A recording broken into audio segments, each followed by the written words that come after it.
Surat international airport પર runway નજીક ઘાસમાં આગ લાગતા અફરાતફરી મચી ગઈ હતી। આ બનાવની જાણ થતાં ફાયર સ્થળે દોડી જઈ આગ પર કાબુ મેળવ્યો હતો તો રનવે પર લાગેલી આગને લઈ કેટલીક ફ્લાઇટો ડાયવર્ટ કરવી પડી હતી। સુરત ઇન્ટરનેશનલ એરપોર્ટ ખાતે બપોર બાદ અચાનક રનવે નજીક આવેલ ઘાસમાં આગ ફાટી નીકળતા અફરાતફરીનો માહોલ સર્જાયો હતો। ઘટનાની જાણ થતાં જ ગાડીઓ દ્વારા પાણીનો મારો ચલાવીને આગ પર કાબુ મેળવવાનો પ્રયાસ શરૂ કરવામાં આવ્યો હતો। આ દરમિયાન રનવે પર એક ફ્લાઇટ હતી અને તે ટેક ઓફ થાય તે પહેલાં જ આ ઘટના બની હતી। બાદમાં આગ કાબુ આવી ગઈ હતી અને રનવે ઓપરેશનલ ચાલુ થઈ ગયું હતું। ફ્લાઇટની અવરજવર શરૂ થઈ ગઈ છે।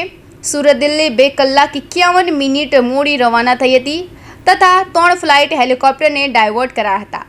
એર ઇન્ડિયા એક્સપ્રેસની સુરત દિલ્હી ફ્લાઇટ એરપોર્ટના રનવે પર હતી અને આગની ઘટના બનતા તે ટેક ઓફ કરી શકી નહોતી। ત્યારબાદ એક હેલિકોપ્ટર લેન્ડિંગ માટે આવ્યું હતું, જો કે તેને હજીરા હેલીપેડ ખાતે ડાયવર્ટ કરવામાં આવ્યું હતું। આ સાથે જ વેન્યુરાની ફ્લાઇટ પણ અમદાવાદ ડાયવર્ટ કરવામાં આવી હતી। રનવે નજીક આગ લાગી હોવાથી ફ્લાઇટ ટેક ઓફ કે લેન્ડ થઈ શકી નહોતી, જેના પગલે ત્યારબાદ આવતી 3 ફ્લાઇટને પણ અસર પહોંચી હતી। ફાયરની ગાડીઓ દ્વારા આગ પર કાબુ મેળવ્યો હતો।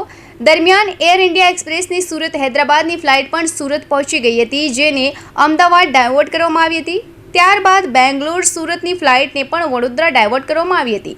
રનવે નજીકના ઘાસમાં જ આગ લાગી હોવાના કારણે હેલિકોપ્ટર, વેન્યુરાની ફ્લાઇટ, એર ઇન્ડિયા એક્સપ્રેસ ફ્લાઇટોને આકાશમાં ચક્કર લગાવ્યા બાદ ડાયવર્ટ કરવામાં આવ્યા હતા।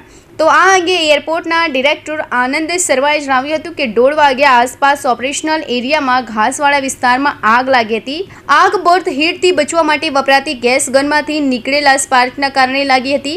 રનવે સુધી આગ ન ફેલાય તે માટે તત્કાલ પગલાં લઈ રનવે 2:45 વાગ્યા સુધી બંધ રાખવો પડ્યો હતો।